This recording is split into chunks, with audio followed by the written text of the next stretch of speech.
didn't have a message when we left.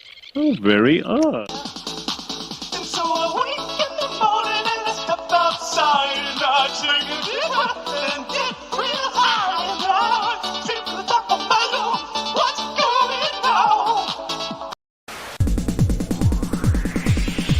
And so I cry sometimes when I'm lying in bed to get it all out what's in my head and I feel it. I need a peculiar. And so I wake in the morning and I step outside and I take a deep breath and get real high and I feel to the top of my lungs. What's going on? And I say,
Now, what were we talking about, boy?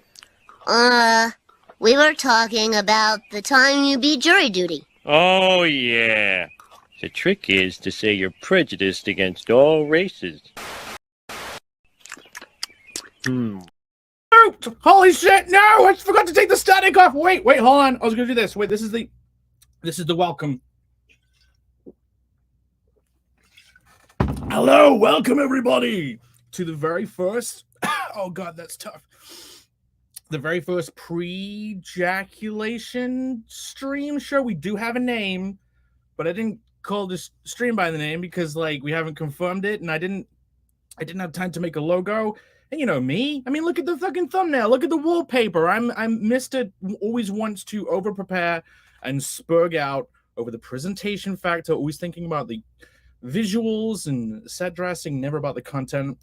Before we get started, I have some wonderful guests. Well, not really guests. They're co-panelists. They're co-hosts.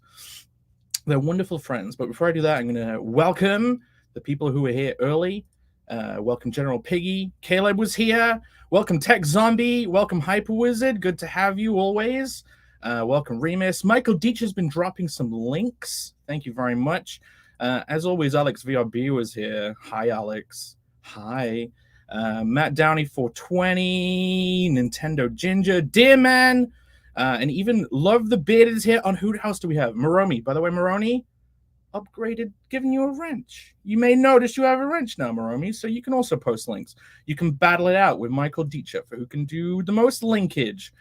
Perth Comics is here. Joshua is always welcome.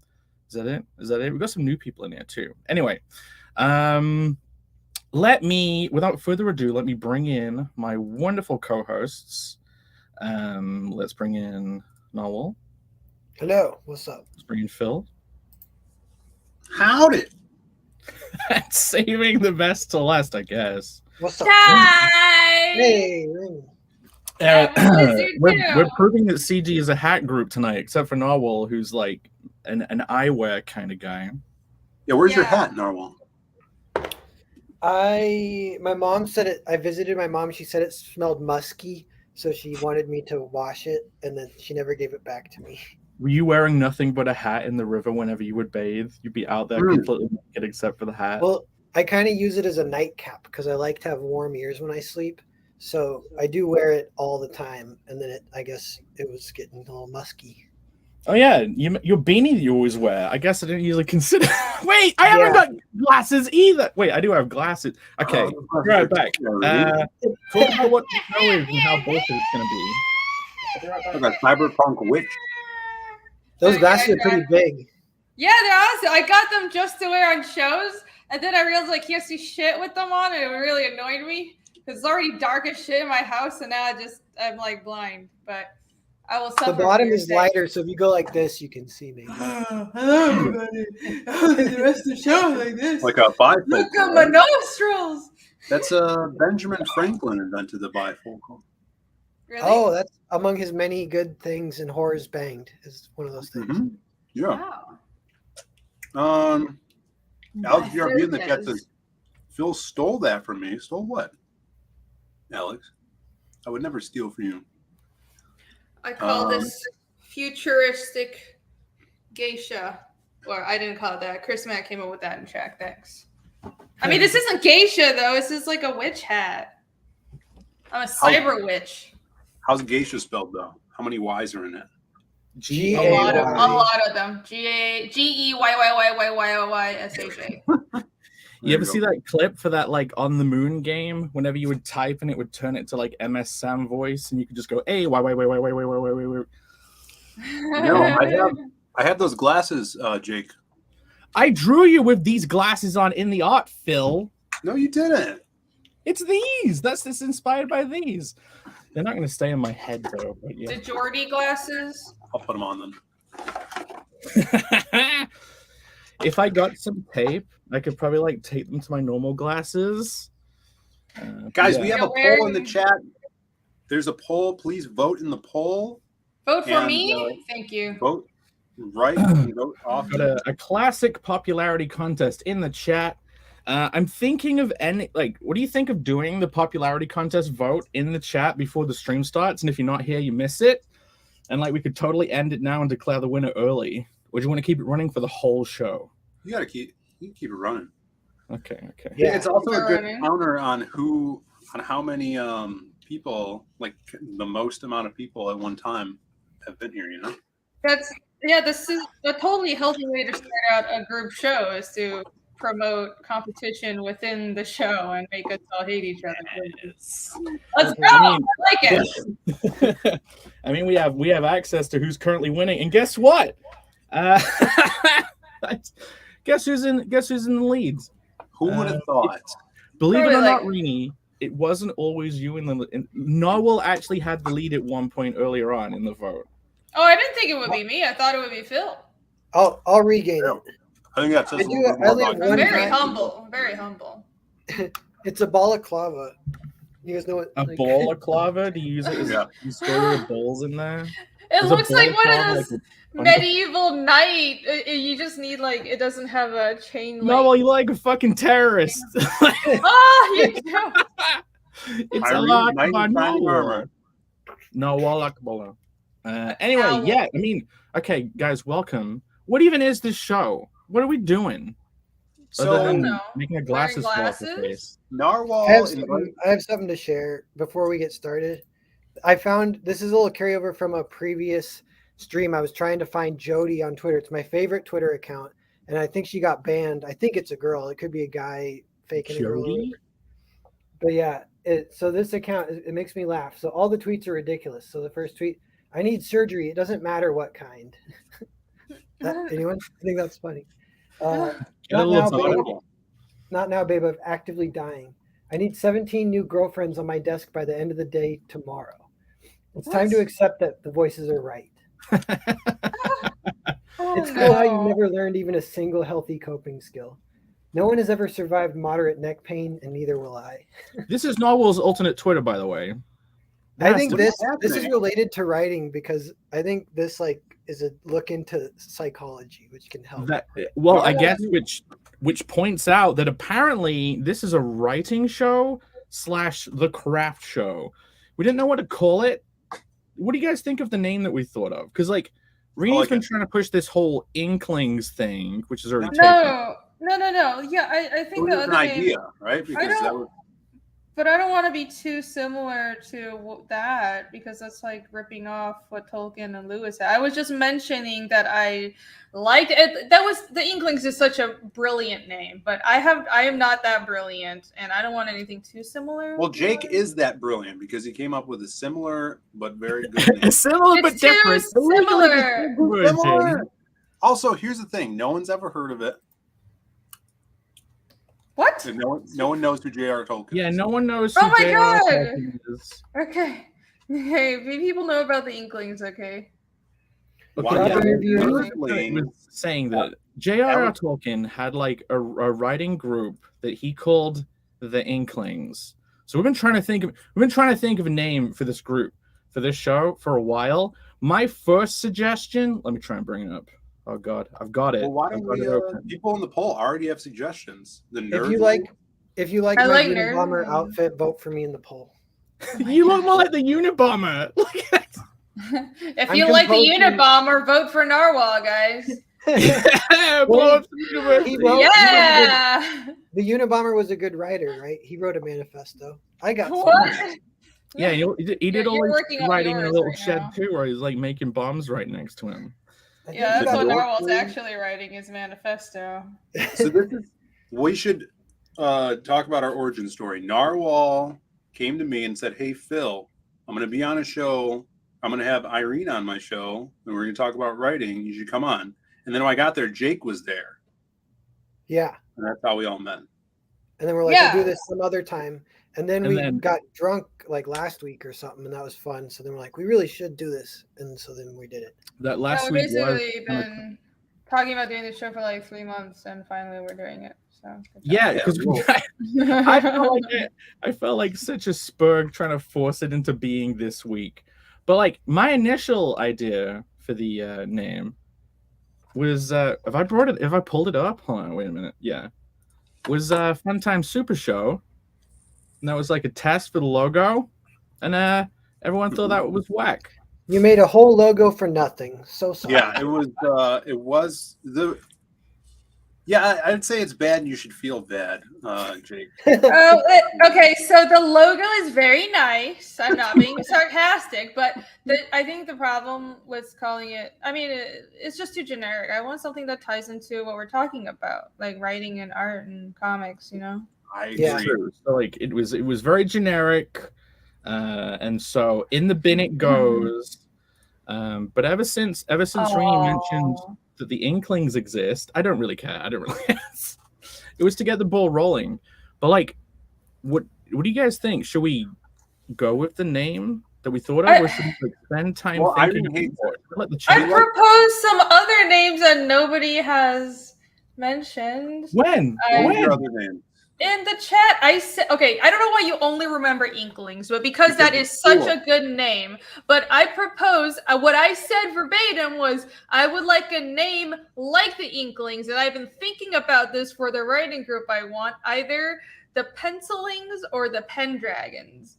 And because I don't know, we kind of do fantasy, but we're not that fantasy geared. So I was like, oh, maybe Pencilings, because that ties into art as well. But then everybody ignored that and focused on other names. So thanks. Well, it was because they were like you were trying to riff off Inklings, and then I don't know, like what do you think of?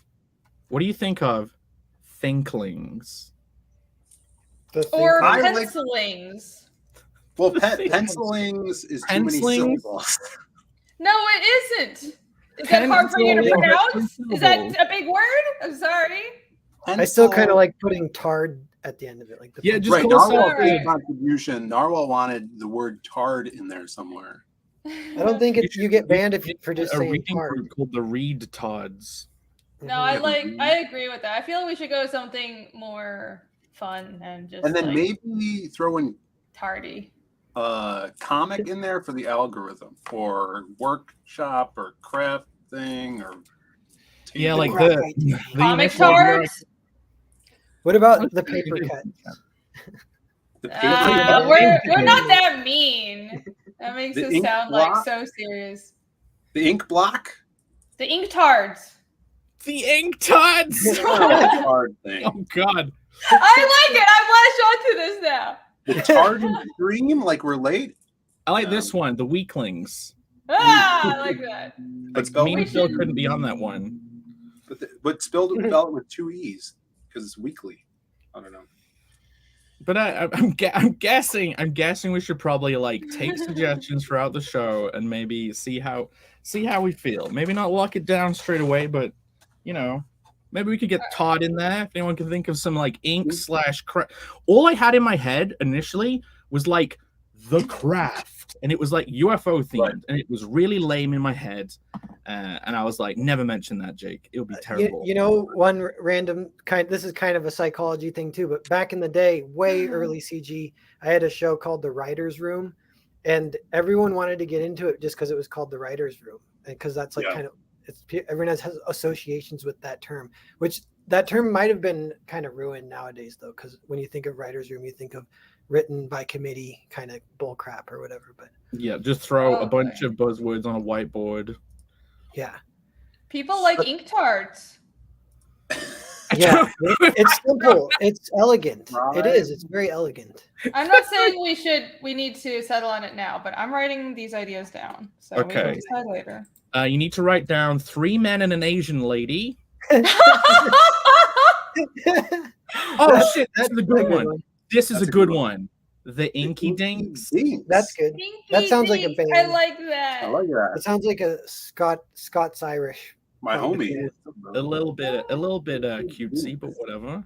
Yeah. Because it reminds us of Shrinky Dinks, which Irene probably doesn't know what Shrinky Dinks are, but Do you know The, what wrink- Inky the Dinks are? wrinkly dingles.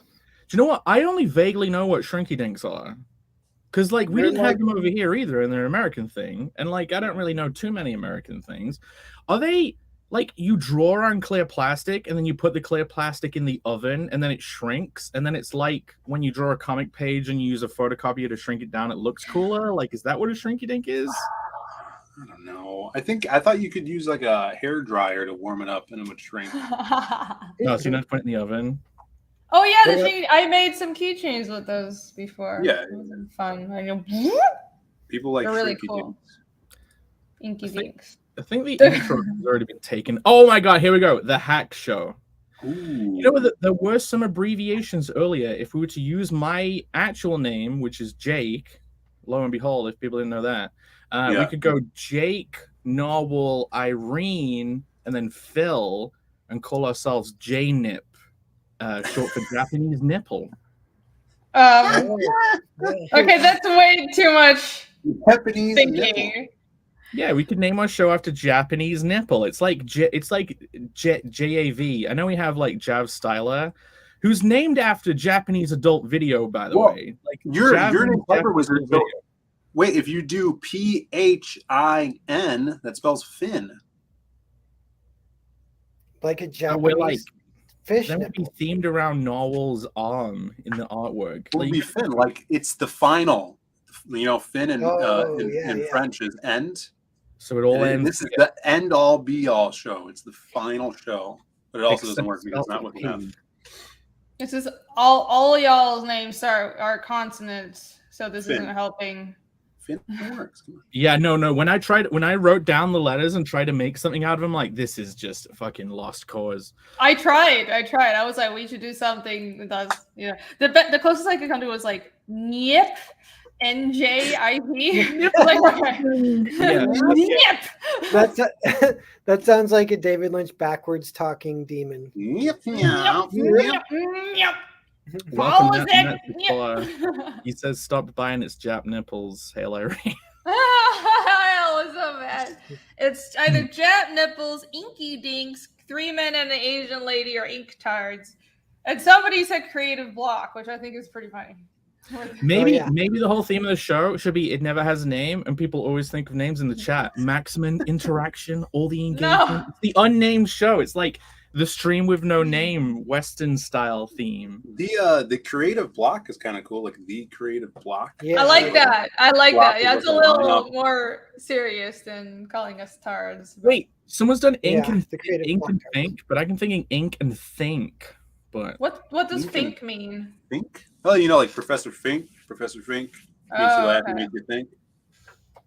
No, wait, that's Frank. I just thought it was another way of spelling think. So people said the sequentials, more like the non sequiturs, Hey, look, the unnameables. unnamables. Unnamables.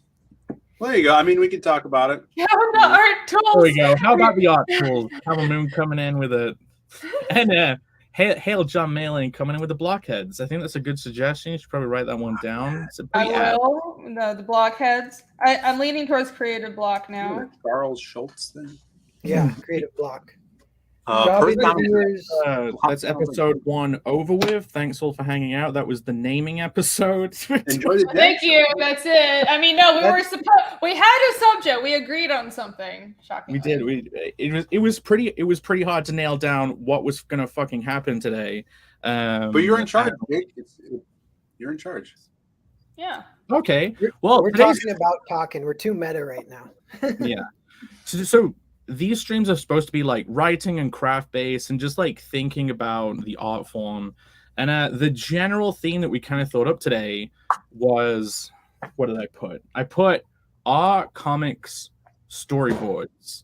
And that was the provocative kind of theme that would, we could talk about adaptions. We could talk about like, is a comic just a fucking storyboard for an adaptation, or is it something more? Because like, I saw people talking about that last week, so it's kind of old, but like, yeah. I mean, comics are clearly not just storyboards, guys. Comics and storyboards are very different mediums. If you've done both, you would know. Even though there's clearly overlap between comics and storyboarding, they're both sequential art, but they're fucking different. Friend zone. What? Oh wait, that's Irene's show. Okay. Josh, Okay, sure, John. It's not, Right. it's not the friend zone because Narwhal's here. What? the bread zone. The bread zone. The bread Bread. zone. I like that. But yeah, we should just jump into the subject. Yeah. I think with I agree with storyboards. Irene. I agree Oh, with thanks. Irene. Of course. So of course I'm right. The end. No. Sorry. Oh, I'm such a bitch.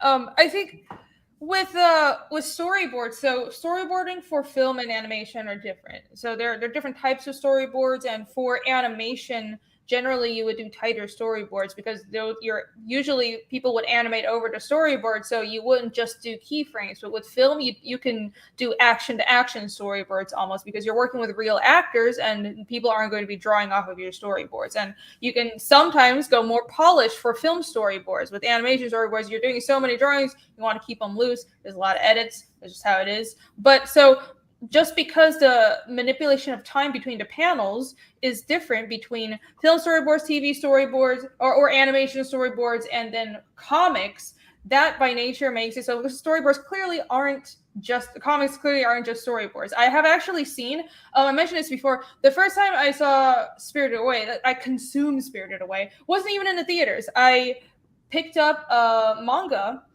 that was, they just took screenshots from the film and made it into a manga, but it wasn't like every 5 seconds they took a screenshot. Every 5 seconds they took a screenshot. They took the most important moment of every action and an aesthetically pleasing angle that fit the pacing, and they put that into a panel, and then they rearranged the panels on a comic page to manipulate the flow of time and to tell the story better and to keep your eye flowing from like one panel to the next, one page to the next, because that's visual storytelling for comics. So that was really interesting, and that kind of proves that, well, clearly comics and storyboards aren't the equivalent, because the animation was definitely drawn over to the storyboards for that movie. So there's my point. Somebody else talk.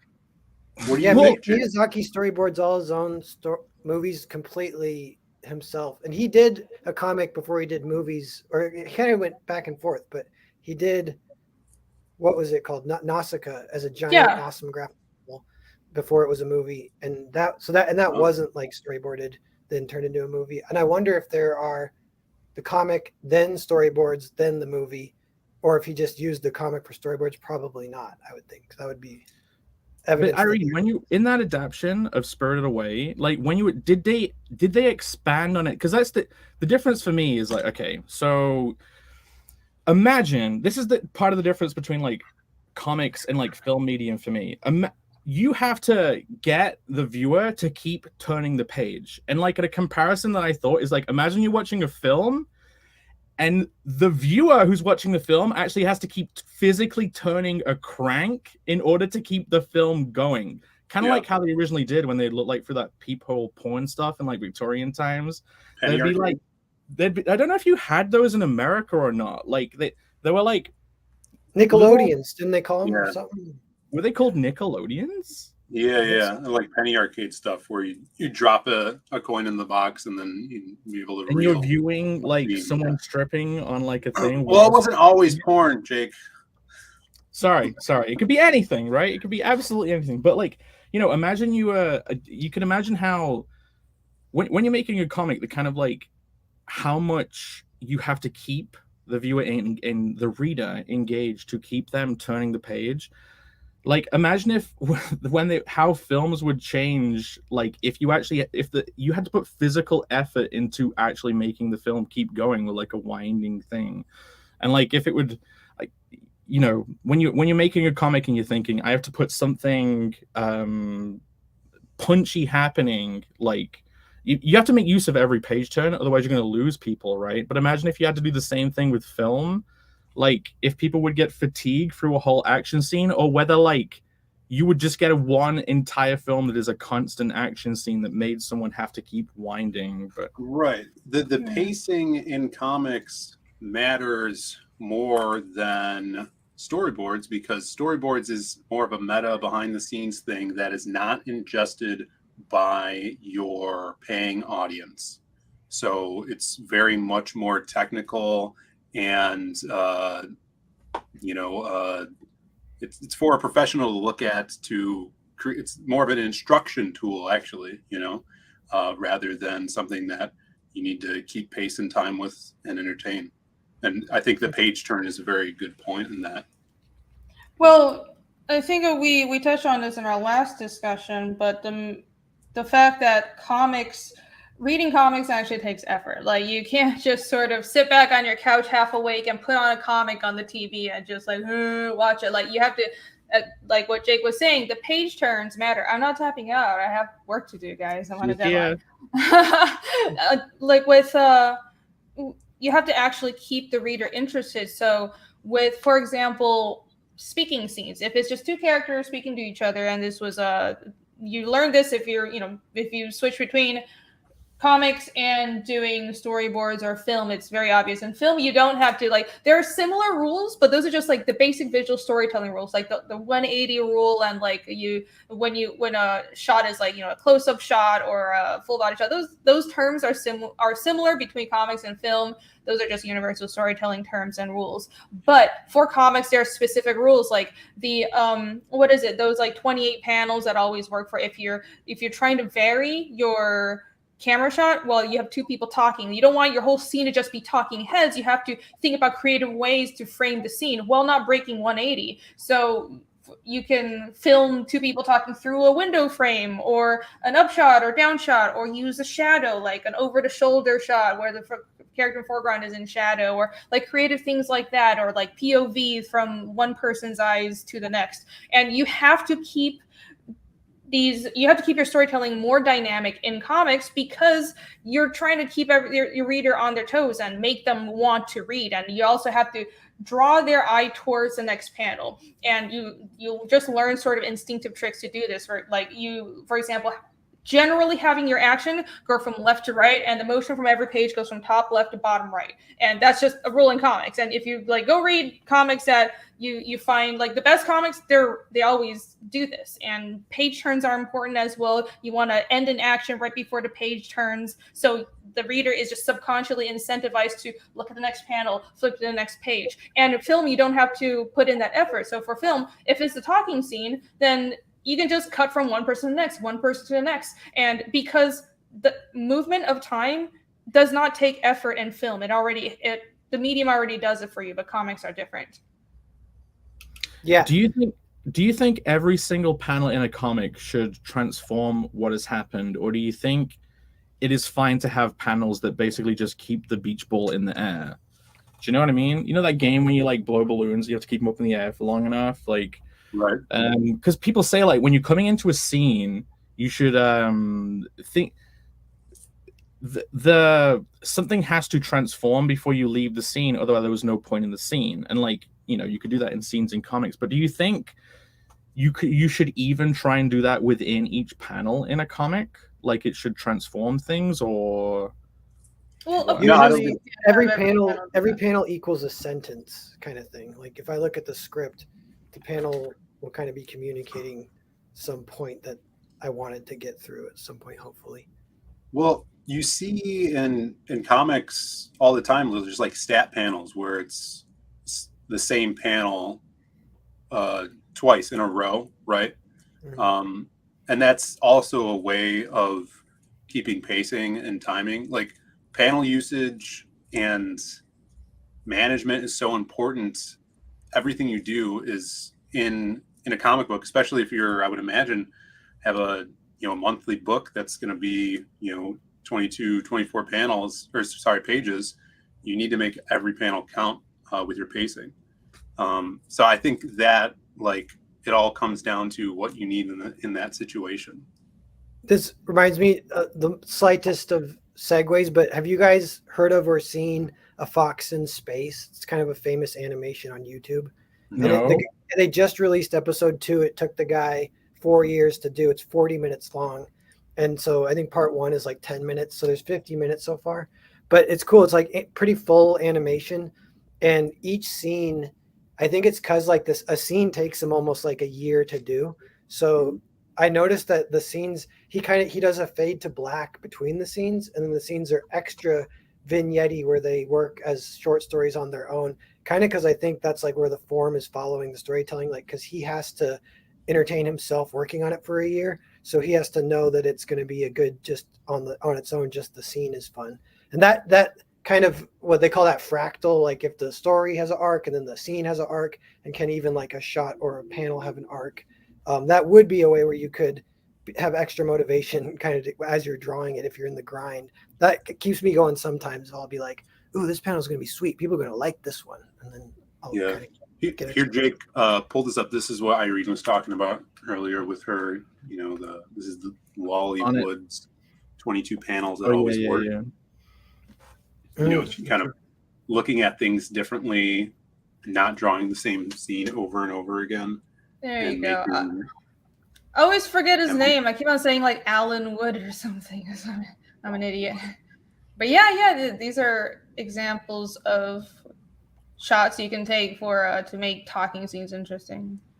This reminds me, these panels are so small yet so readable. I recently re-looked at The Dark Knight Returns by Frank Miller, and that entire book, I didn't remember it this way, but that entire book is on a 4x4 panel. So there's tons of 16 panel pages, and sometimes they'll combine 2 panels to make one. So sometimes it'll be like an 8 panel page or whatever. But a lot of them are like 16 panel pages, these tiny little panels. But it's great storytelling because a lot of them are like straight out of this Wally Wood page, basically. Yeah, a good comic should read at the thumbnail stage. You don't need the pretty drawings or any of the details for the story to come across. Oh, that's a good point. Yeah, my buddy Jared sent me a comic that was just storyboards, and he even had descriptors saying what was happening because it was so scribbly sometimes. And so I was reading the description, reading the dialogue, seeing the general like panel layout or whatever.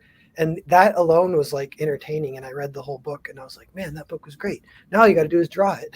Yeah, I know. Do you call your thumbnails storyboards? I never heard anyone do that. No, yeah, I call them thumbnails for sure. Thumbs, yeah. Man, sometimes when I'm guilty of sometimes when there's too many panels on a page, I will like start kind of falling asleep.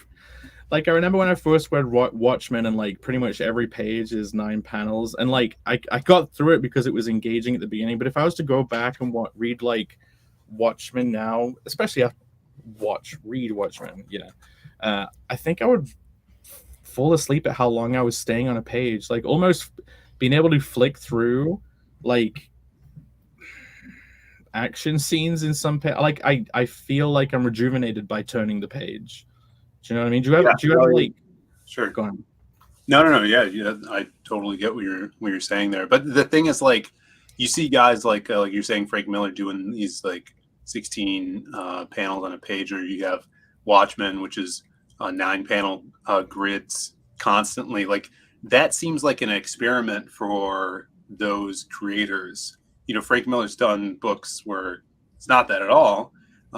You look at his Wolverine stuff or Ronin, but it's like, I have this idea for this book and I want to do it this way, which you were talking about a couple of days ago, Narwhal, with your kind of wanting to do a comic that takes place in one day, putting yourself in interesting constraints to see how creative you could be with those constraints around you. So pretty cool thing. Like, I think, going back to like the topic, the funny thing is with Watchmen and say V for Vendetta, I bet you that those 9-panel grids did pretty much communicate as storyboards for those filmmakers, because it was like same shot, same shot, same shot.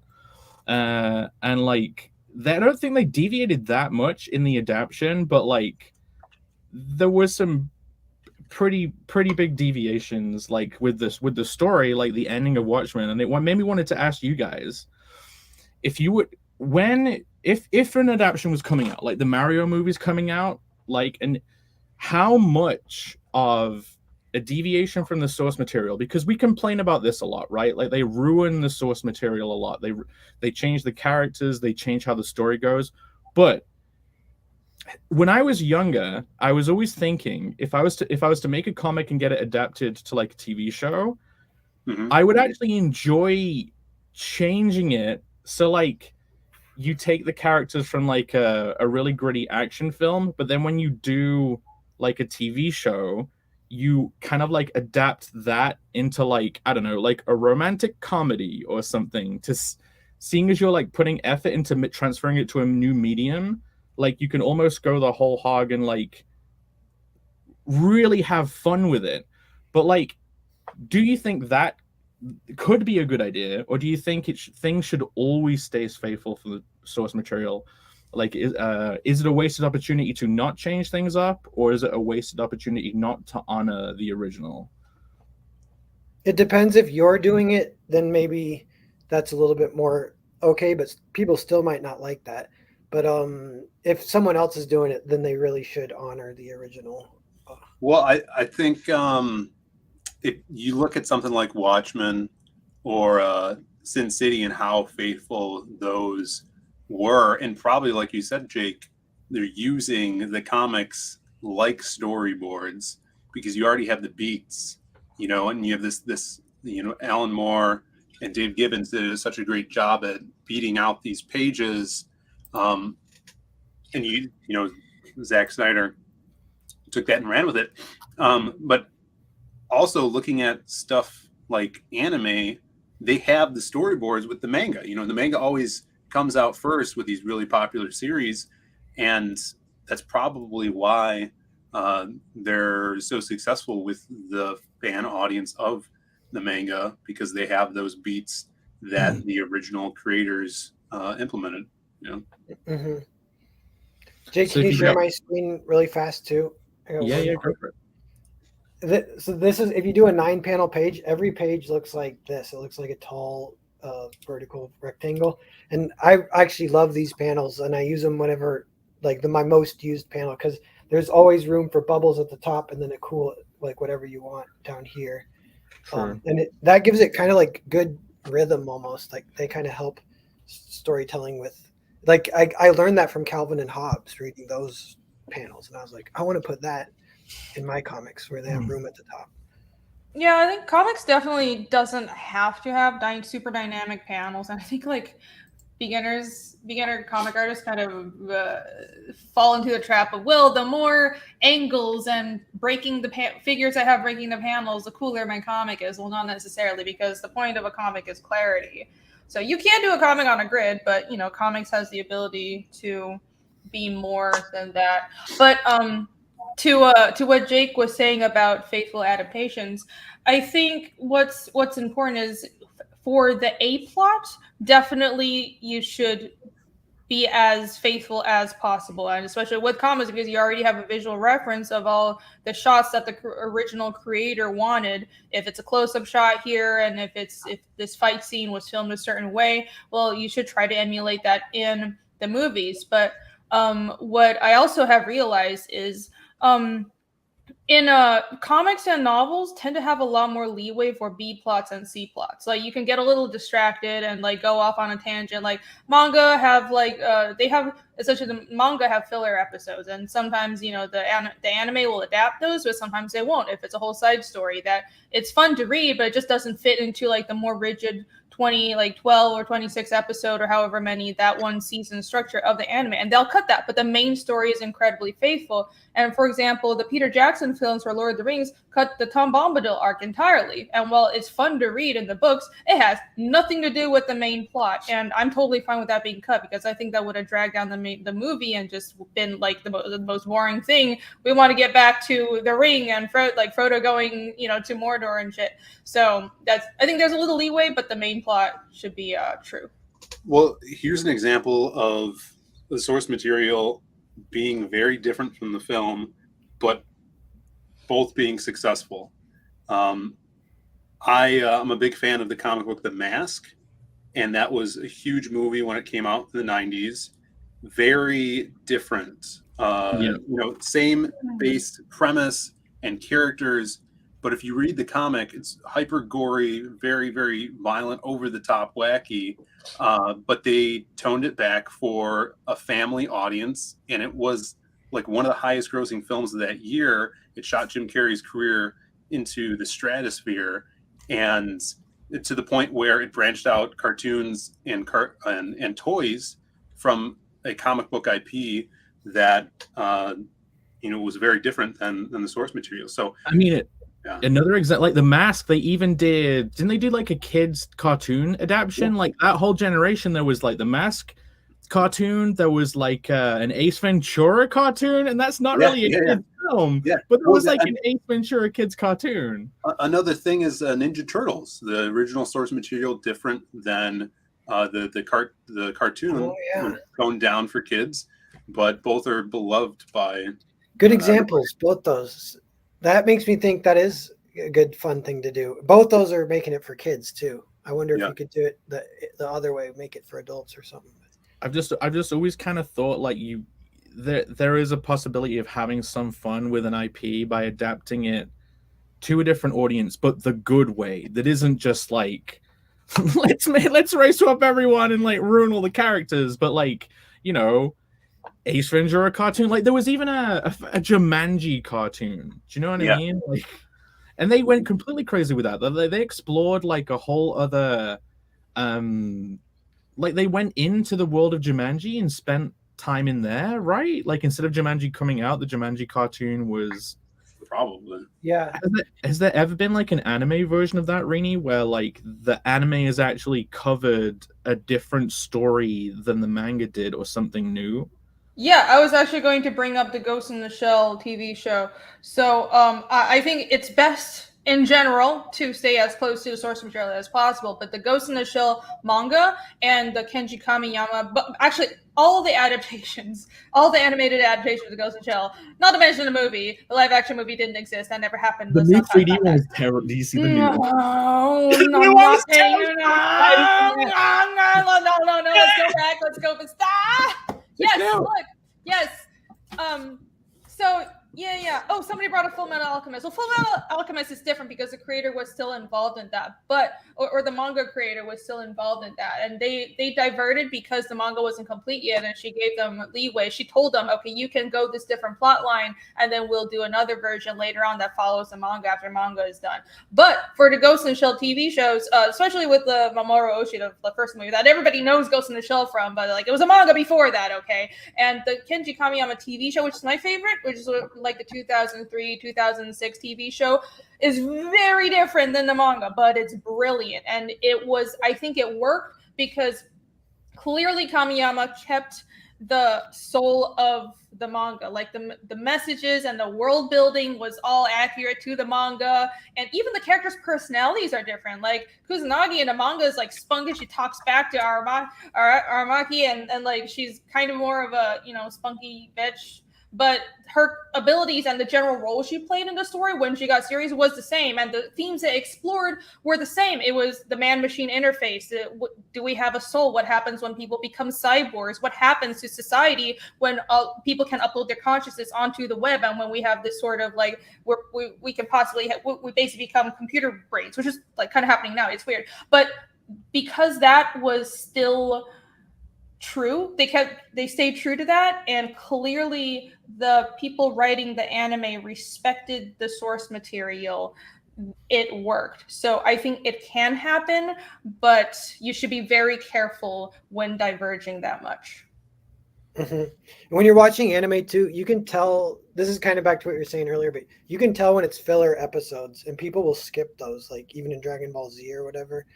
And so that's kind of a little bit of what the difference between some of these mediums, where like if it's you're funny because like those episodes happen whenever like the anime has caught up to the manga, and they have kind of like they're trying to pace themselves so they can give the manga time to get ahead. And the Tom Bombadil, like if that was an anime, that would feel like a filler episode. Tom Bombadil anime. It would have been filler. Exactly. It was so weird. It was like this filler thing in the book. I'm like, okay, I almost feel like Tolkien could have just written a side story, like something like The Hobbit with the whole section. But I mean, it's not like I hate it. I'm just like, what does this have to do with the main plot? You know what it is? I forget what the book's called, but there's a book about manga. It's like The Art of Manga. It's from the guy who did JoJo's Bizarre Adventure. And it's really pretty awesome. But my main takeaway from reading it was he said like any, at the end of any like episode where you have like a trial overcome, there has to be advancement towards the ultimate goal. If you're exactly the same spot, then the audience will think like, wait, that might as well not have happened then. So it's like if the example, like even like if it was Jaws and they go out to get the shark, but like a storm smashes their boat, that's all like kind of entertaining. But then they go back to the shore, they buy a new boat, and they go out again. You're like, wait a minute, they could have, what just happened? The last 20 minutes didn't need to happen, and we'd be right back where we are now. So there could be like, and if there's a way to make so an evolution happens, then it works. But like a good example of the evolution is in Yojimbo, because that's when where it rides that line pretty close, where he has to fight the main bad guy who has a gun, and he gets his ass kicked. And then at the end, he has to fight the guy again. And he beats him that time. But the evolution is that while he's recovering after his cool escape to even survive in the first place, he has to escape in a coffin. And he's recovering for like 3 months. All he does is practice knife throwing. And so then the audience can't wait to see if his plan is going to work or not. And his plan is super simple. He's just it's knife versus gun at that point, and you get to see it play out. It's pretty awesome. Similarly, in fact, the exact same thing happens in A Fistful of Dollars. You ever seen it? Because it's a direct swipe of Jimbo. Clint Eastwood escapes in the coffin. He's all beat up, and he spends the rest of the time hammering on that metal plate, which comes into play at the end, which he uses as armor and a bulletproof vest. But yeah, the two run-ins with the bad guy twice, and then overcoming them the last one. If Clint Eastwood didn't do that, the audience would be like, "What? We're just seeing this again? We've already seen this." Right. Yeah. Yeah, like so many films that I watch nowadays, it's like a minefield of just like nothing evolves during the piece. It's just people saying things that are happening. Like, okay, say like action scenes, right? Like, I think a lot of people misconceive that during an action scene, even it's not just flashiness. Like things have to evolve within the scene. Like as in, I think a character, like it has to be either it has to be a realization, I think, or like infinite. I think every metamorphosis in a scene comes down to a realization. Like, go on, like how a character can transform in a fight scene.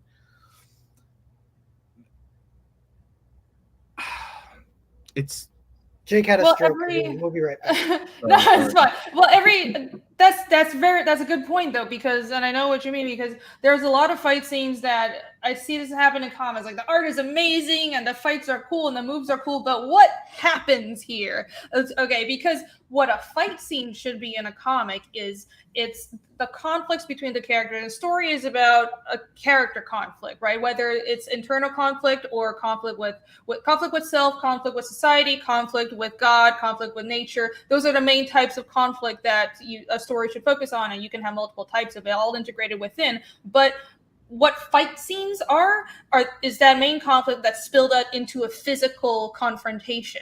So it should advance the story. So every scene we're talking about, should every panel move the story forward? I think on the panel level, you sometimes it depends on personal style. I like manga tends to be more slowly paced, so a lot of panels will just marinate in the mood of the moment. But if you have like pages and pages and an entire scene that doesn't move the story forward, that's just all mood, cut that scene. Like, even manga doesn't do that, because even slice of life doesn't do that necessarily. Like, it's still like stuff happens, because the purpose of any scene, including an action scene, is not just to look cool. You should either reveal something about the world building, reveal something about the character, or move the plot forward. If it doesn't do any of those three things, there might be something else, but those are the three things that I generally think about that I was taught, then it's pointless.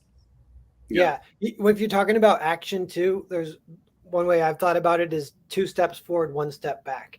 And you can just kind of do that infinitely, and then you'll have pretty good action. Well, how do you mean then? Because like in my head, like I did remember what I was going to say, that like the engine of a story can be like someone takes an action, then there is an effect of that action, they get the information back from it, and like then they make a decision based on that feedback and then act again. But like I want to know how that would fit into like 2 steps forward, 1 step back. Like is that just the realization that the action they took was a failure, or what? I can just say like an example. I have like a fake example that's like a fake thing I never wrote, but I was just like thinking about it. But it'd be like a guy, he gets a call from his like cousin who runs a restaurant, and they just had an Instagram influencer come in, and she ordered French fries, but they don't have French fries. They ran out. So he has to buy French fries at Safeway and run them to the restaurant so they can feed this influencer in 20 minutes or whatever. So the first he buys it, runs in his car, and immediately a train is going by. So a train like stopped him or whatever. And then so he has to do something to like speed up the process of, well, the train stopped, so maybe I can do a shortcut or go a different way. And I think something else happens, like then his tire his tire pops, or a homeless guy steals the fries. He chases down the homeless guy, and then when he gets back to his car, someone stole his car, so he hops the train. And then he's riding the train, and it rides by the restaurant, so he hops off and whatever. It's like Go on, Phil. Sorry. It's like speed bumps in your story, in the journey, that make the end point worth more because you went through those speed bumps. Mike Barron talks about, I've heard him say this a bunch of times, especially superhero comics. It's like a football game, and one team has the ball, they run it down the field, they almost get to the goal, the other team has the ball, now they're going this way, and it's a back and forth thing until someone scores the goal. And that's a good metaphor for a back and forth, to make the stakes seem to have weight. Yeah, that's a good way of framing what an action scene should be like. Though with, of course, when I was talking about tying in character development, your approach of 2 steps forward, 1 step back is pretty interesting. I wonder if, like, I don't know if I'm doing a similar thing just through a different thought process, but what I try to do is I think about, well, what are the character conflicts that I've been building up until now? And that spills out into physical confrontation. But I also try to reveal something during the fight, and that's tying in character development. And at the end of the fight, there's either part of the character, the issues with the character conflict, or is resolved, but whatever is revealed is this new thread that is going to carry forward. So something is resolved, but something is revealed at the same time throughout the fight scene. That's what I try to do. I like that. It is the same thing. It is basically deciding to take an action, then the feedback is the but then, right? Like my Yes. it's the my expectation, the truth I believed in wasn't a truth, and I've now learned that based on the feedback of my action, and now I'll decide to make another action based on that Yeah. feedback, and then Have again, have you heard like the saying, or of course you have, but out of the frying pan into the fryer? That's kind of another way to put it. That comes up pretty well. wait, into the fryer? Isn't it fire? Oh yeah, The onto fire, the yeah. fryer's head. Great. Onto his I'm gonna body. They let the fall a little too far away from the pan. You got into the fire. Woo! Wait, that's Bouncing off his big belly. no, that's just taking it into a bigger frying pan. That's out of the frying pan into the bigger frying pan. That's a funny way of looking at it. I Yeah, mean, that could work too. Yeah, like, That's like one story that has really good classic script is Toy Story. I guess, and it was written by Joss Whedon, which is kind of interesting. wait, the Oh, I first didn't know one? that. The first Oh, Toy really? Story? Yeah, and but yeah, because it's Woody, and it's a character moment that starts it, but it's his own jealousy of Buzz. He's the one who pushes Buzz out the window, and that is like a victory to him because then Buzz is out of the picture and he's a number one again. But that immediately starts the larger problem that he's lost the trust of all the people that he was originally leading in the first place, and he kind of has to regain it. So he has to solve the problem that he actually created. But it's like out of the frying pan into the fryer a little bit, or you could frame it as 2 steps forward, 1 step back, or like the new revelation. And that one particularly is character based, which is the best. Classic. What a movie. I was thinking that we should probably bring up some campaigns. Is that a good idea? Yes. Sure. Maybe that might be. Also, That we is should tell good. everybody in the chat. We got like 130 people in here. Could you hit that like and subscribe to Hyper Yeah. Wizard? Jake's channel. Yeah. We've blown up. To 1,000 How many likes are we at right Buying now? coffee. At like 91. Holy shit, guys! Thank you very much. Whoa! Hit that like button. And finger the bell. That's what Hit I the would say. like a button. Like, Yeah, subscribe, we're going to be and trying to bell. do this weekly and on a rotating basis, I guess. So I don't know who's next. I don't know. I don't know. We'll figure it Maybe out. I was gonna point at Phil and say you, Phil, but yeah. Sure, The wonderful audience has drawn the short straw by relying on me for the premiere episodes. But I'm trying my best. Wait a minute, Yeah. It's actually not your fault. It's me. I didn't want to host today because I didn't feel like streaming. that's all right. You've been incredibly busy, but yeah, the reason for the season. Speaking of character development and characters going through conflicts and evolving through it. Novel Cerberus. I like how the conflict of this funding bar is going.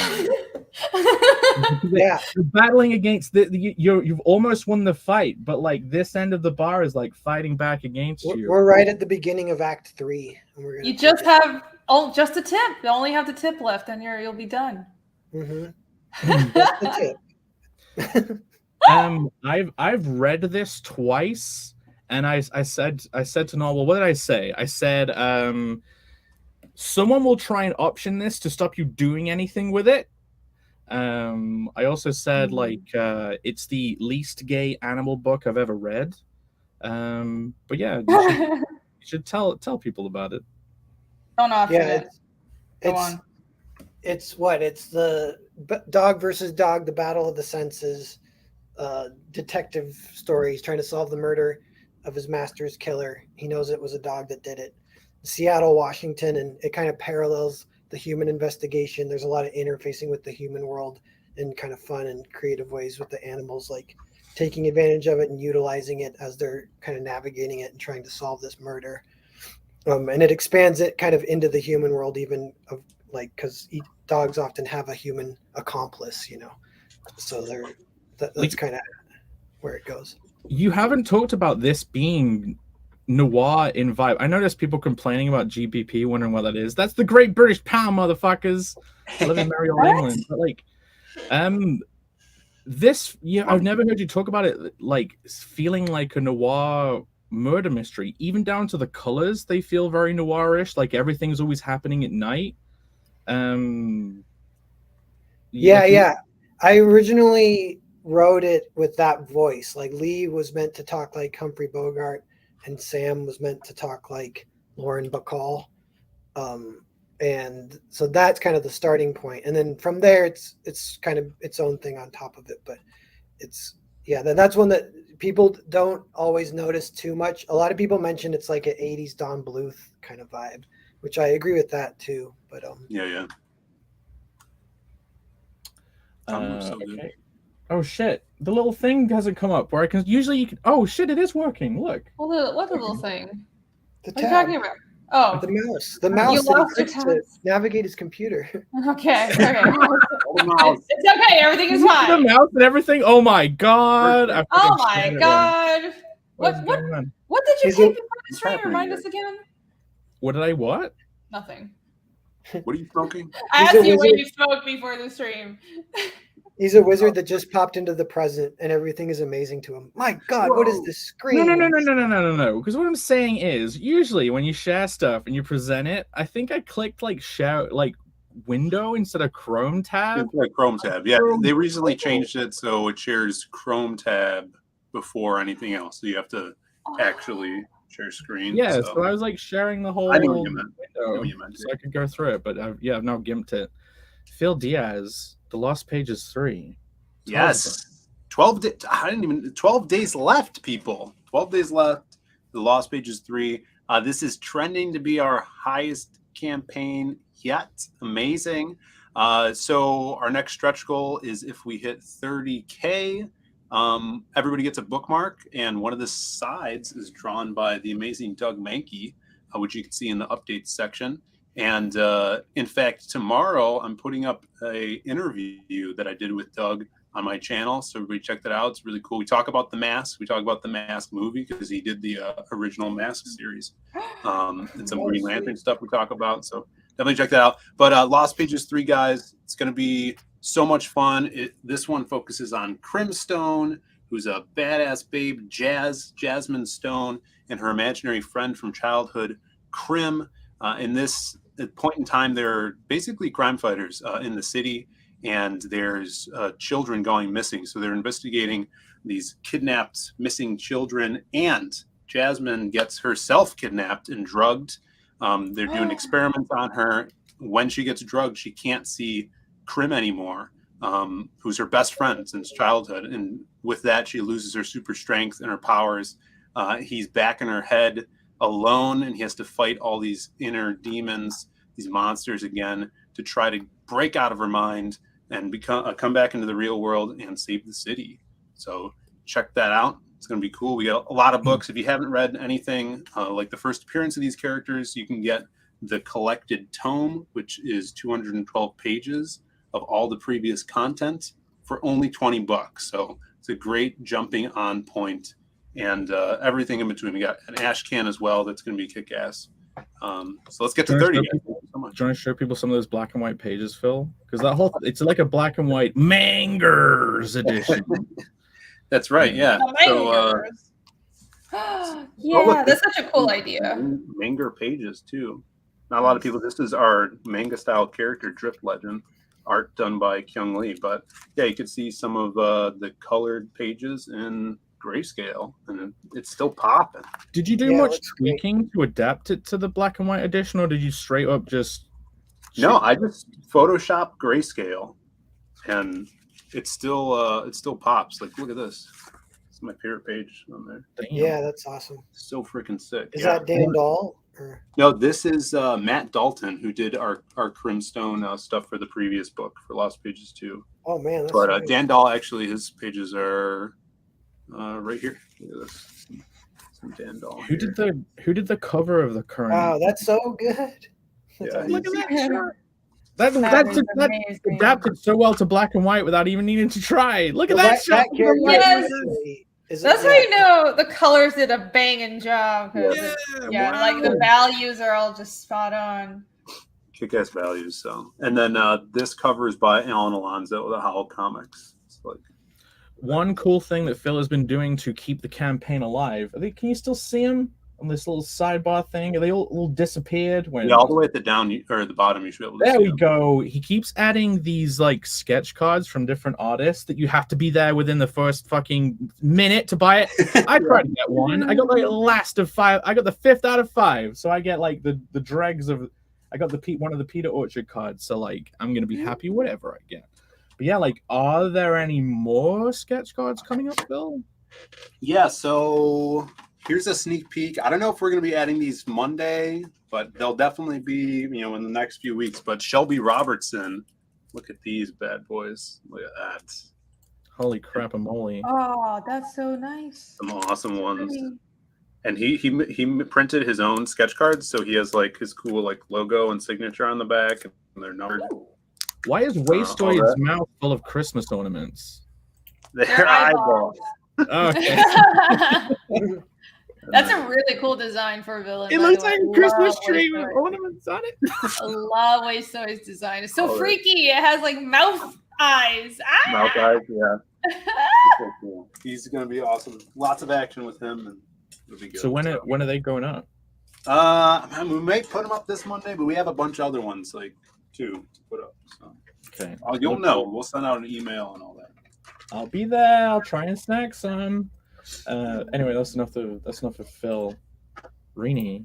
The little campaign that could, I guess. Oh my god, hello. It's like, okay, so this is the second stream I've been on today with somebody from a foreign country, and I'm just like double taking at the numbers each time. It's Legal Mindset is in Korea, so it was like 2 million. I pulled up his campaign as well, by the way. But like...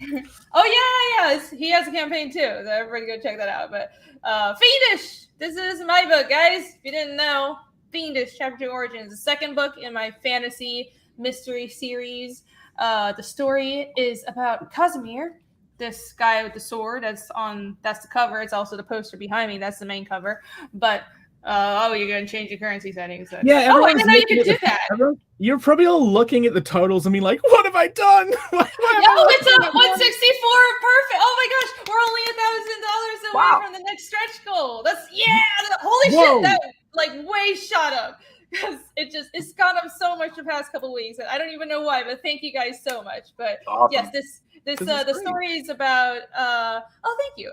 Casimir is searching for the truth behind the demons, the mysterious demons that destroyed his hometown and killed his family long, long ago. And behind the origins of these demons is a world-changing revelation. And I'm not going to reveal what that is yet, but as you read, you will find out this is a 9-book-long series to have everything planned out. But I love long-form fantasy, so I want to take my time and have everybody really get to know the characters, get to know the world. I've really put a lot of time into world building. Check out fiendishcomic.com, where I have a bunch of my world building info just on there for free for everybody to read. I have a world map, which is also available as a poster on the campaign, by the way. I built a language for this project, so in case you're wondering how serious I am about this, I built a language and I might be building more. And I have character profiles, and I have species, I have a pantheon, so check it out. It's a lot of fun. You guys are gonna love this if you love fantasy and mystery and a little like Lovecrafty and tentacle demon horror. Yeah, I might build more languages. Yeah, so the reason I built the language wasn't just to torture myself, even though that turned out to be what the result was. I was committed to immersion for the story. So that's why I created my own fantasy races, and I built like a whole world with a new world map and a new magic system, because I want people to feel like this is really an alternate universe that isn't just somebody drawing their D&D campaign or like somebody ripping off Tolkien. I don't have elves or dwarves. I built my own races. Anything other than human, I created it. And because it's a fantasy world, it's not even like for example, obviously I love Tolkien, but for his world, he was envisioning as a fictional prehistory of Earth. But for me, it's not. This is an alternate universe. So the writing can't be anything from Earth. And it could be similar. It could be almost like if on like 800 years, or like several thousand years ago in our own world, but in an alternate universe. So everything could be similar in some ways, but different. So I created my own language from scratch. That's Narsa, which is the clerical language of the continent of Arvos. That's where most of the story takes place. But anyways, but because the characters will travel later on in the story, and we meet some characters from other continents, I think it might necessitate me at least creating the basics of other languages, because the point is like, if I have a sign or a written letter in my world, I don't want it to just be scribbles. And I hate it when people just kind of bullshit, that part of the world building. So yeah, there you go. How many That's languages the does explanation. Lord of the Rings have? I'm insane. Sorry, what? How many languages did Lord of the Rings have? Oh, he had a lot. I mean, it's a little ambiguous because Tolkien almost like started building his languages, and he's like a real linguist. Okay, so like I'm just like playing around at this stuff, but he built the languages before he started writing the books. He almost wrote the books to accommodate these languages, the world building that he did. But of course, he did a really good job, and he has something to say with Lord of the Rings stories. But with like the Elven languages, they evolved off of each other, and sometimes they split up. Then he had older versions of language that he redid and renamed. So, but he has a bunch. There's at least like 4 or 5 of them. I was just looking for a high score of what you've got to beat. Like, if you want to beat Tolkien, you got to make like 5 languages. I'm not trying to beat Tolkien. That is not going to happen. I can only aspire to do a good job with Fiendish with my comic, and I think it's going pretty well. I'm really proud of book 2. I'm like 10 pages away from the finish line on the art, so that's why I'm like kind of holding up, and I'm in crunch time trying to finish these inks. But I have to go back, and I've been drawing on the stream, but I have to go back and edit some things as well, so that makes things complicated. But I'm in the final stretch, and we're going to be fulfilling this summer, so I'm really excited to do that. And thank you everybody for backing it. Now you will not be disappointed. Go to a website and check out the galleries and stuff. I was on her website last night. I was doing some sketching, and I tried to do some Ragnar fan art. And I don't know if I did a very good job, but like, blow it up, Jay. I'll pull it up. I'm not very happy with it, but you're talking about it, so okay. I like your babes, dude. Oh, there she is. Look at that. It's just pretty. That's awesome. So good. I can never get a personality right in her face. I struggle a lot. That's why on the fan art piece I did a few competition. I had it from the side because it's like easier, but like, I don't think anyone's looking at that for personality, Jake. She's got 2 really big personalities. Yeah. There's an awesome pair of personalities. Oh no, you hit your head off. That looks amazing, Jake. I love it. Cheers, I'm glad you like it. I love it more. Oh wait. Speaking of me, the expression was convincingly mildly bitchy, so I give it a pass. Yeah, I think I went like her eyes are a bit too fucking far apart, like the Little Mermaid. Hold on, you can tell me if it's true or not. Like, is she too Little Mermaid eyes separated? Could you park a car between those eyes? Like No. she's Kind of has cat eyes. Yeah, she looks a little bit like a fucking snake human hybrid in the eyes. Maybe a little. I don't know. I think that's more style. I think her face is just a little too slim. She's got like a long but slightly round face. Ooh, so I should chub her up? Oh, not her body, She's but got a her pointy face. chin. Her chin's a little too pointy, maybe. Yeah, because she's only 22, so like that's the thing with Casimir and Ragnar. I think because all of my characters, I think because I have a manga style, people don't know what age my characters are. But yeah. But no, it looks really good. So thank you, Jake. That's all right. No, if I ever see you, you can totally have it. But I mean, the art. Gimme. What the fuck else are you thinking of, sir? I know having it is like a punch, not. We're gonna get it, kid. Okay, I'm gonna dig myself out of this linguistic grave by bringing up. You guys might not know it, but I also have something that I can promote, which is my video game called Hollow Fist. I'm terrible at pitching it because I never ever talk about it. But it's essentially like Pokemon for a more adult audience. It's like for the people who grew up. So it's setting the okay, wait a minute. I'm remembering how to talk about it now. It's the world's first fisting adventure. That's quite the way to talk about it. Yeah, well, so that's catchy. It's set in the world of Fistopia. Where you have people called Hollow Fisters, but they just refer to themselves as Fisters, and they battle each other in fights they called Fist-offs, where they get their Hollow buddies to fight to the death for them. But don't know if I have any close-ups of the Hollow buddies. There's like turn-based battles. Let's get some fists in the chat, people. Yeah, look, there's like a grid. There's not many close-ups of the buddies. What have I done? Where's a good buddy shot? I like the twinsies card. Oh, here we go. Check that shit out. That's like Math Moth, Pacoon, and Biceratops. Like, it's in the middle of development right now. It is not as kiddie as the art style looks. The whole idea is like you draw people in with the colorful aesthetic, and then like the world gets pretty dark. There's a lot of secrets in the Isle of Fistopia. But yeah, so if you want to get, I'm enjoying all the people putting the fists in the chat. This is great. So Somebody said fisted, if they you want like. go on. Yeah, oh no, I'm sorry. Yeah, If you want some hot fisting action, get over to whatever link is probably floating around in the chat right now. Yeah, like fist that. Alex says, "Gotta fist them all." Yeah, man, people are making great puns in the chat.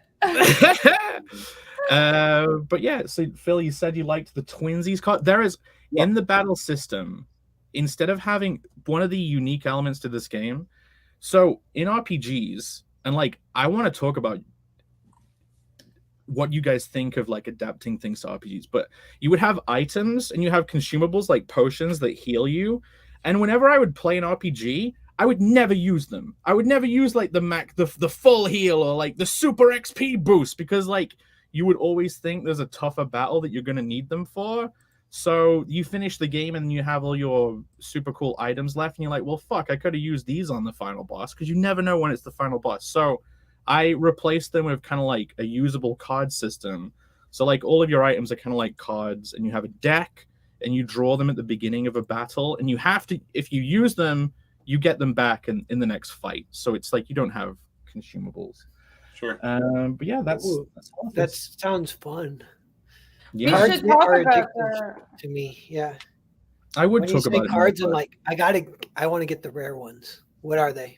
Let me get the rare ones. What are the rare ones? Okay, so there's like, oh god, there's like Band-Aid, but then there's Super Band-Aid that heals everyone in the party. Do you want?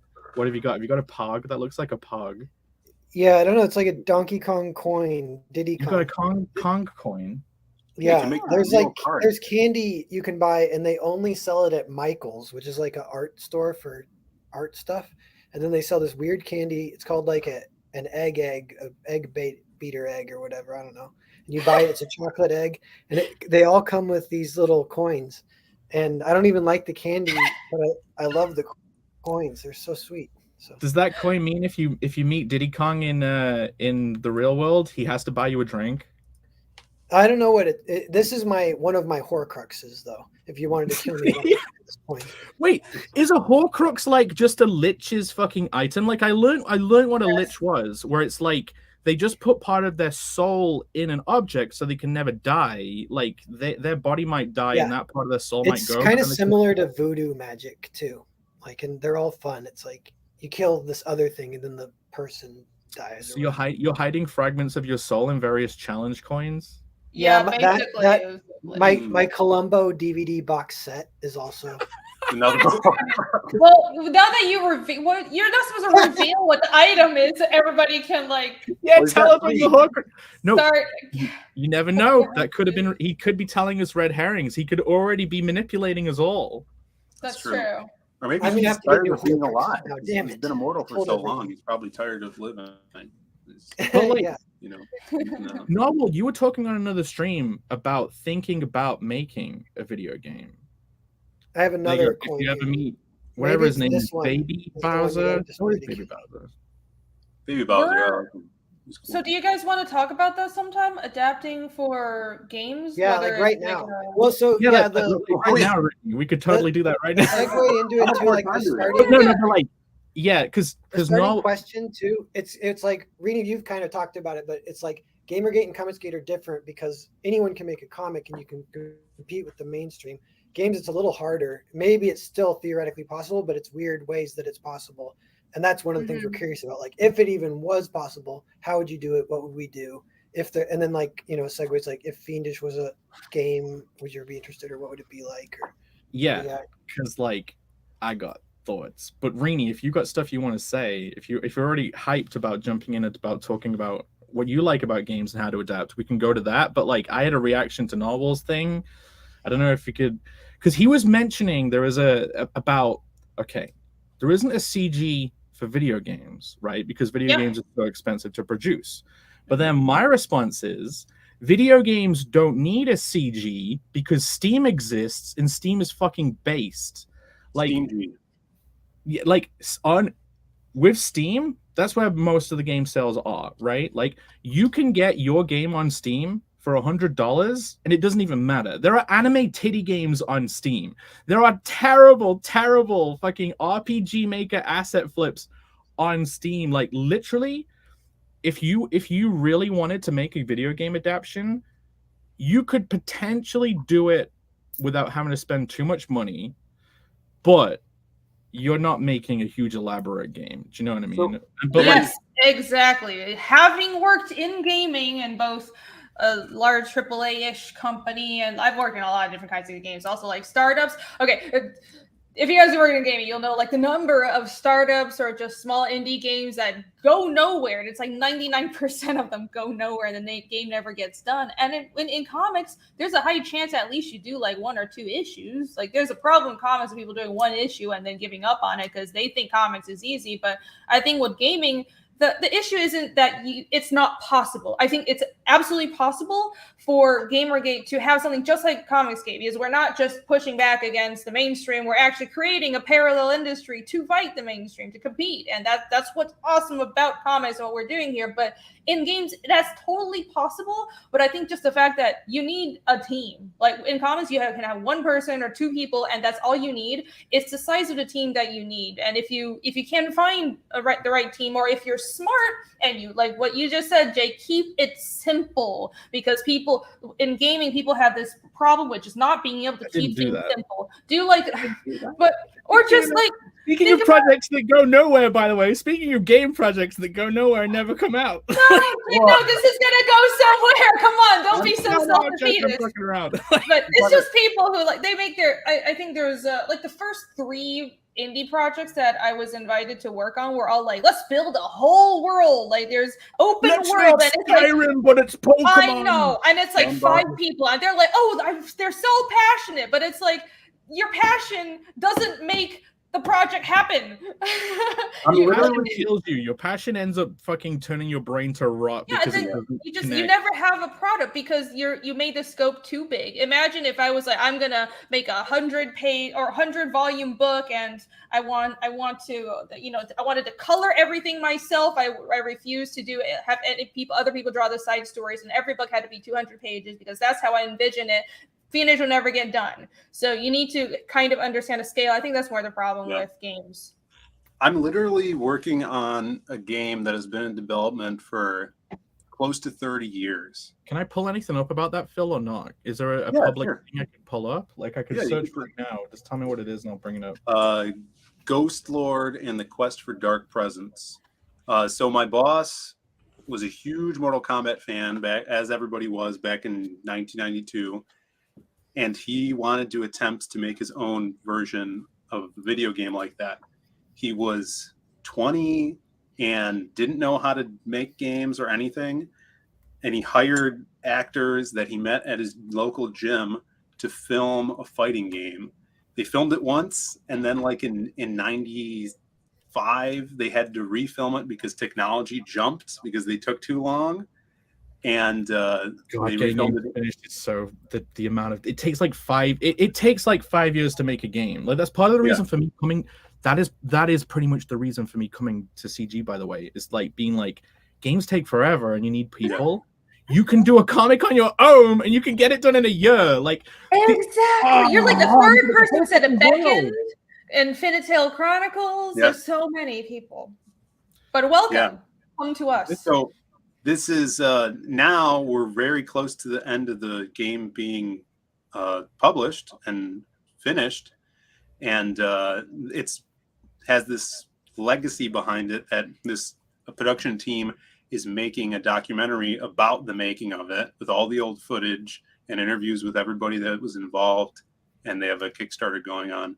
But like it's insane. They kept all the footage, and it's them jumping up in the air and crashing down on the crash pads and making a modern style Mortal Kombat game. Well, see, Yeah. like the reason why I even wanted to bring this up, right? Narwhal was in a stream and he was talking about the idea of making game, and you brought up Undertale, right? Which is a very popular cult classic game, right? And it tells a story pretty effectively through the game. And like Hollow Fist, in the game we've built like the technology to have speech bubbles that appear on the screen, and the stem of the bubble points to the character, and if they move around it'll always move to like in the code I can identify the character, and I can pull up like 2D art on the screen, so there are like 2D drawn scenes. And like the biggest problem I have had with working on that game is figuring out how to write a fucking compelling story into a game where it's like it is a world full of characters and there are realizations because it was like when it comes down to actually like putting a story into a game, you don't want to make it like you go and find a key and you come back and unlock the door, then a cutscene plays, and then you go and find another key and you put it in the door and a cutscene plays. Like finding a way to weave story into the gameplay is so fucking difficult. And like Noel, you were mentioning like Undertale, that is a game that does it very well. But like, were you thinking of, have you guys ever thought about working on your own game? How would you adapt your own things? Like Noel, you were thinking about it on your stream. Yeah, that was like the inspiration is like, and I would think about 90s, in the 90s too, like Doom. That was like 5 guys working for 1 year, but that's still a lot. But that's like, and then even today, that's almost saturated as the Doom remakes or whatever, the boomer shooters. But you can do that, and then You want to make a Doom? You want to make a Doom mod, Noel? No, well, I love Doom mods, yeah, but what you would Doom mod? What the fuck would that even be? Who would you be fighting? What would you be killing with it? Well, that's a whole separate thing, but the Doom mods, they changed the gameplay because the technology got so good that they can put in 40,000 bad guys in one room, and then you become a sheep herder with the Doom engine because you're faster than rockets. So it's like a weird game that it becomes a totally different game. And it's all about creating infighting because you don't even have, there's no way you can have enough bullets to kill everything. And so it's like a really fun, like sheep herding game that it becomes. And I'm like, some of that gameplay and that whatever gameplay loop or whatever you call it, that's really fun and addictive. That it's only in the modding scene right now. I haven't seen too much of that in like on Steam. So I was like, ooh, that could be something someone could do sometime. There's 10 billion games on Steam now. Well, yeah, I'm sure there's stuff like that. But yeah, like, or go ahead, Phil. Sorry, I was going to say, like, the topic for games could be a whole show within itself. Like, my brother and I created Magic Hop because originally it was an idea for a game that we were going to create with the arcade company we work with. But it never went anywhere because we were still working on this fighting game, Dark Presence, and that didn't get finished.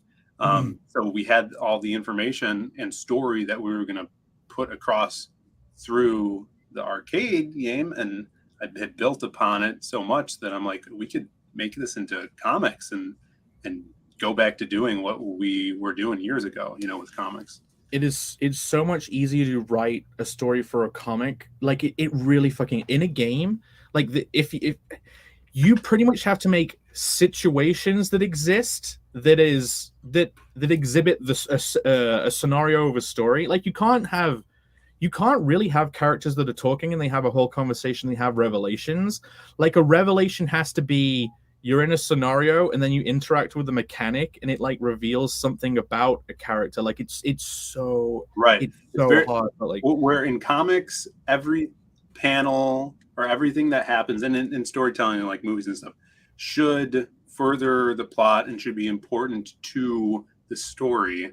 Where in games, the most important thing is the goal of the game and furthering the entertainment, either whether it's killing your opponent or, getting that treasure. And depending on what genre and how deep you can go into the game, you have to find points to push the story across because that's not the Yeah. most important thing. It's not the first Some of the thing. best, Mhm. yeah, some of the best stories in games is Shadow of the Shadow of the Colossus, Colossus. Ico, and The Last Guardian. Have you guys heard of those or seen The Last Guardian specifically? Mhm. That Well, one's like the what do you latest. like about biggest- what do you like about the storytelling in Last Guardian? Like, you know Well, what, I'll give you the Rini example would that I probably love the Last remember. Guardian. Actually, I played a little bit of Shadow. Yeah, I haven't seen that one.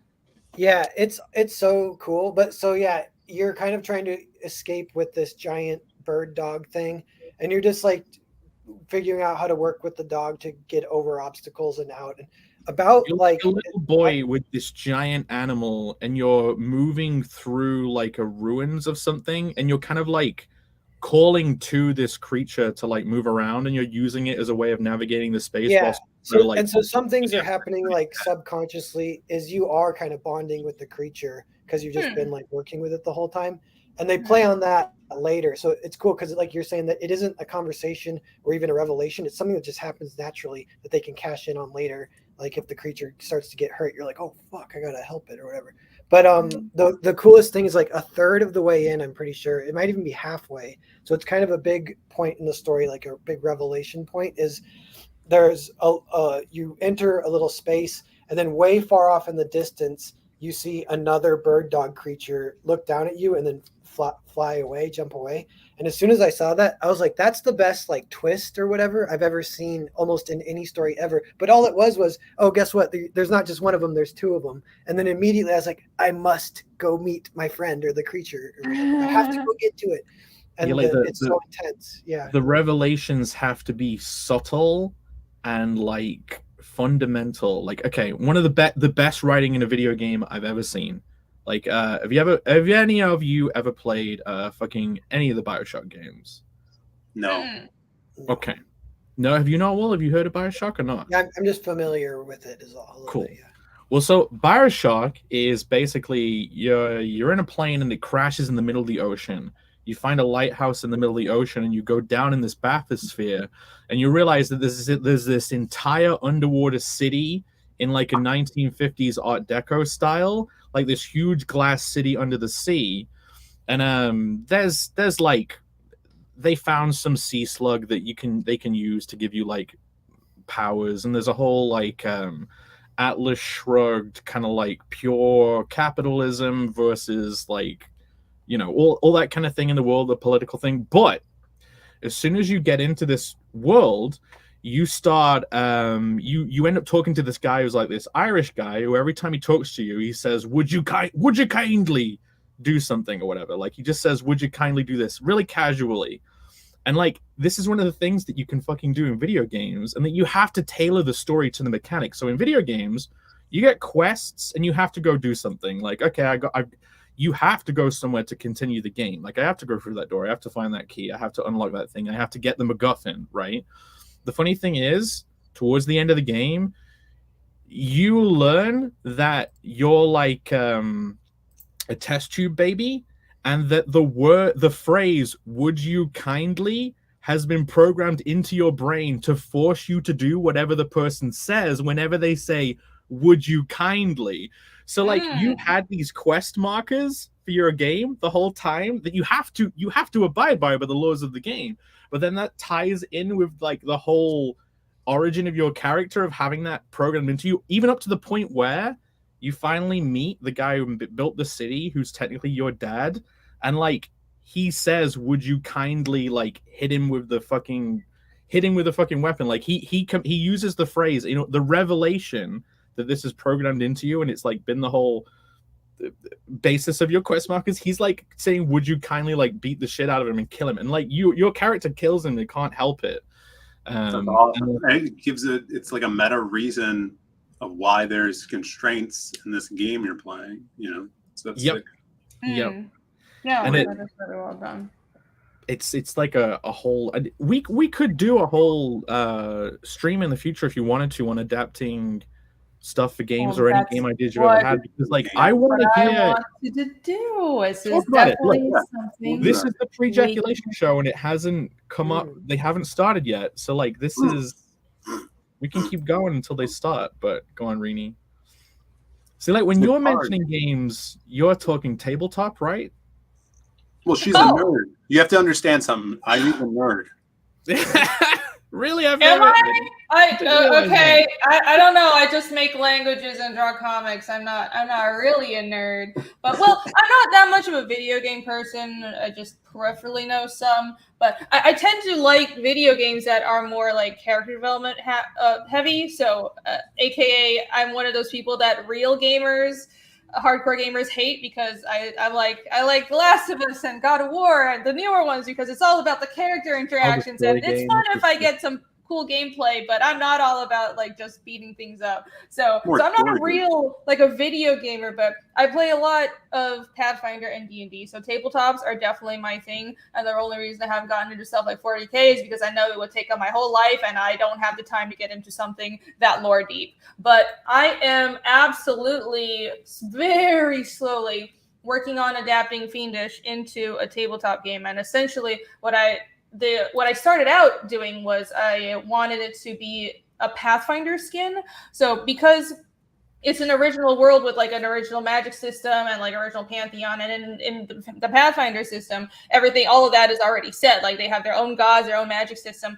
But what the D20 system allows, and what the Pathfinder, the Paizo has came up. Paizo is a Pathfinder company. What they've came up with that's really cool is you can build your own races using the rules within that game, and you can you can even like make up your own gods and use those rules and make your own world. And the D20 system is open source. No matter what Wizards of the Coast says, it's open source in perpetuity, so I can use it. And even if not, Paizo's coming up with their new gaming license, so I'm going to use that, motherfuckers. But anyways, so this right now, like that's why with all my campaigns, I have these trading cards, and on the back of my character trading cards, they're not always characters, but sometimes, for example, with book 2, I have 4 trading cards so far. One is Ragna, but the other, that was like exclusive only for sign up people. But there's a magical item, magical creature, and then there's Nina, which is Casimir's pet big cat.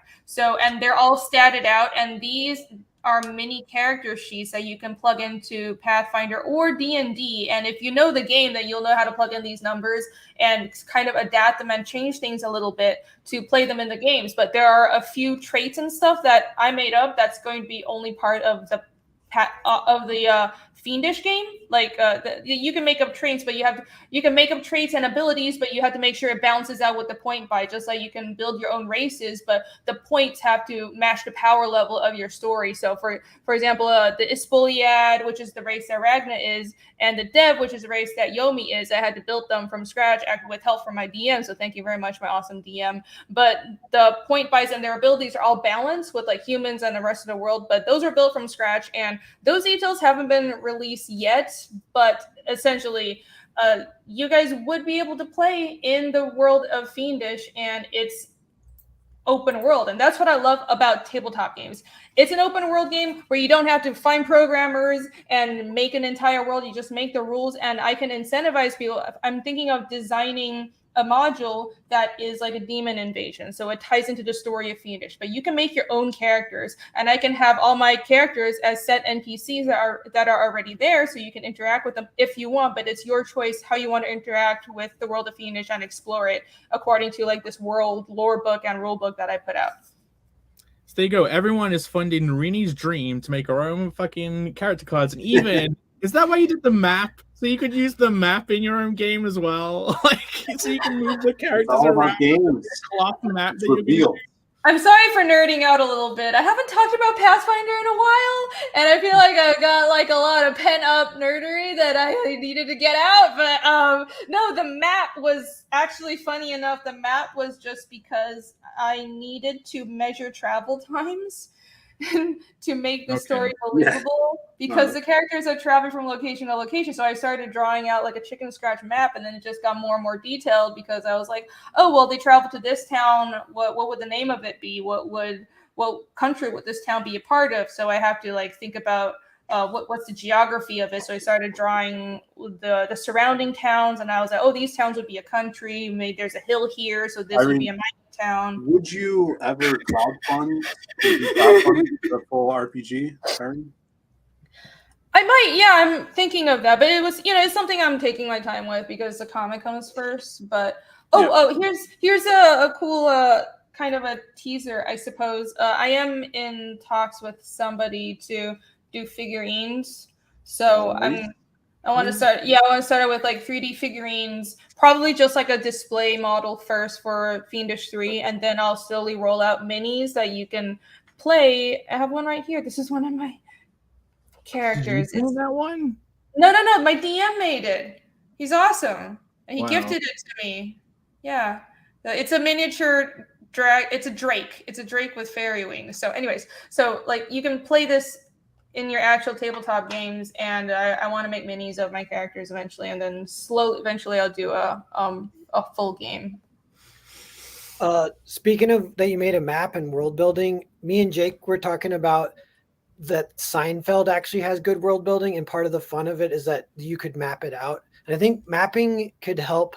A lot of inspiration for writing in general can come from it. And it reminded me, there's a cool movie, I think it's called After the Rain. I'm trying to remember, but it's written by Akira Kurosawa, but it's not directed by him. And it's about a samurai that he's like traveling. So he's like on a map, but he gets stopped in a town because it's raining too hard. So like the bridge is down or something. So they're just waiting for the rain to pass. And while they're waiting for the rain to pass, he buys drinks for everyone in the town. They have a little party, and it's like all these hobos that have never partied before, and they can't believe it. And then like some kind of trouble comes from that. And then he ends up, I think like dueling has been outlawed, and he ends up dueling to protect the honor of one of the hobos or something. And that gets him into trouble. And it might even be tragic. I kind of forget. I want to rewatch it, but I think he might die in the end, but he's this really cool samurai. And I was like, man, that's almost like a short story that just takes place in a town where a guy was waiting because the rain made him stop.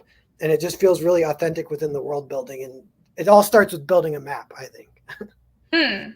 Yeah, it helps. It's like when you have a map of your world, it becomes just more real. And it's almost like, have you guys encountered this with, maybe I'm just like, it's stupid, but this thing happens where if I want to see my mistakes, I have to print out my summary or my script, and then when it's printed out, and for some reason when I read it that way, I can see it more clearly. And as soon as it becomes physical. Yeah, it's weird. It's like, it depends. I think maybe it's, I don't know if it's like more sometimes with drawing, even with drawing, like, so for what I do is after I thumbnail my comics, I'll put together a PDF. Sometimes I'll even print out all the thumbnails, but I'll put it together as a PDF and have the 2-page display and make sure the page turns are all there, and then read it that way. And then I'll see where the mistakes are and where I need to like fix page turns and all that the flow is bad. And the same with script. So I think a map does the same thing for your world building. It makes it real. It makes sense. Yeah. Like, I send emails to myself a lot of times, and then I'm like, oh, as soon as I hit send, I realize everything that's wrong with it. It's the like, same thing. You send a tweet, then you notice the spelling mistakes after hitting send. Yeah. It must be like some psychological thing where there has to be like a psychology term where the minute you're done with something, your brain goes into overdrive and double checks things, and then it's like you kind of see it from the perspective of the person receiving it or whatever. So you're like, you're right. Damn it, I forgot that. Yeah, you're from the perspective of the reader or the receiver. Mm-hmm. Anyway, Jack Show has fired up, so cool. There's a lot more I want to chat about. We'll save it till next time. I was going to queue up the Metal Gear Solid 2 monologue at the end that the Colonel says to Raiden. It's this was a few years ago. Everyone was saying like how prescient and crazy was that this got said in 2001. And I kind of want to relook at it and see what he says. But he talks a lot about play it now. Well, I guess are we going to keep streaming for a little bit or what? I don't know if you want. Like, we could do a whole video game thing. Yeah, bring it up on the video game one. Yeah, we could do a whole show. Because Metal Gear Solid is real. It really does convey story well in those games too, especially through the mechanics as well. So, Metal Gear Solid did the first badass twist that then it's kind of been played out a little bit, but it's the twist where, oh shit, I was working for the bad guys the whole time. I thought I was working for the good guys. Like that kind of twist. There was even the whole twist with the second Metal Gear where like they they bigged it up that you were going to play as Solid Snake, but then you played as a completely different character through it, Yeah. and then met him in it too. But my favorite Metal Gear Solid game was Metal Gear Solid 3. Like, they had a whole thing because it was a prequel. So like, whenever you died in it and you weren't supposed to die because you're in a future game, like they would say, "No, Snake, it's a time paradox." Like, you could create time paradoxes by dying. That's awesome. Mhm. Yeah, we should do a video game version. Well, new topics next week. Yeah. Yeah. And want to- maybe a name. We might have a name next week. You guys come back to see who won the poll. Jake, check it on the poll. Oh shit! Yeah. So at the beginning, we did a poll, and it's been running the whole time. I'll pull it Look up. how many It's, votes we got. You know, classic. Healthy popularity competition, making the panel hate each other right from the beginning. contest. I'm gonna end the poll. Resentment bubbling under the So surface. this will be a very That's the healthy goal. tradition to uphold. Wait. So 329 votes. holy shit! Damn! Thank you. Wow. You guys are the best. 261 likes. Guys, thank you so much for being here. But yeah, lo and behold, with 47%, the winner tonight was Queenie Rini. Oh, it was me? Oh, I Yeah. didn't think it was me. Normal was winning when I voted. He was winning it right at the beginning, then you just come back and kicked his ass. Then it is everybody. Nana with 20%. Who did you vote for, Rini? Myself. Oh my. Because I'm How dare you. selfish. Of course I am. What are you talking? I expect And all you of you were still voters. winning. Like, come on. You gotta look I out voted- for I number voted one. for Faith. I voted for Jake. You're too humble. I don't have that humility. Phil, I like how you beat me by 1%. All it takes is one. That was brother. my vote.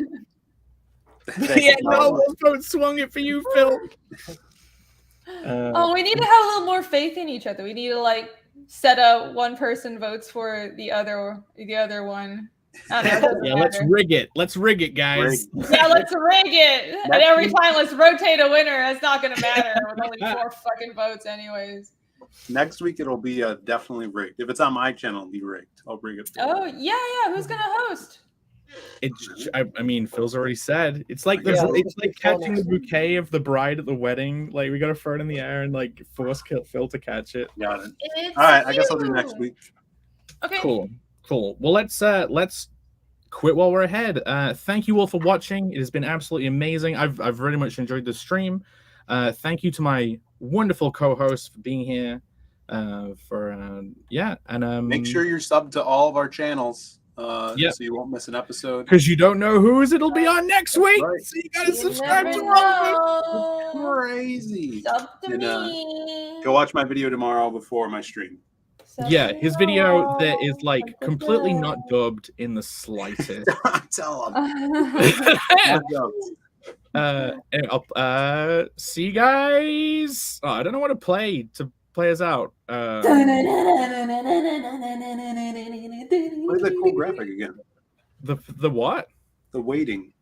We can just Okay. like sing a song. See you next week, guys. Starting, but it's not starting. It's ending. Fuck, it's Hey, like we're still wrong. live. We're still live. Starting.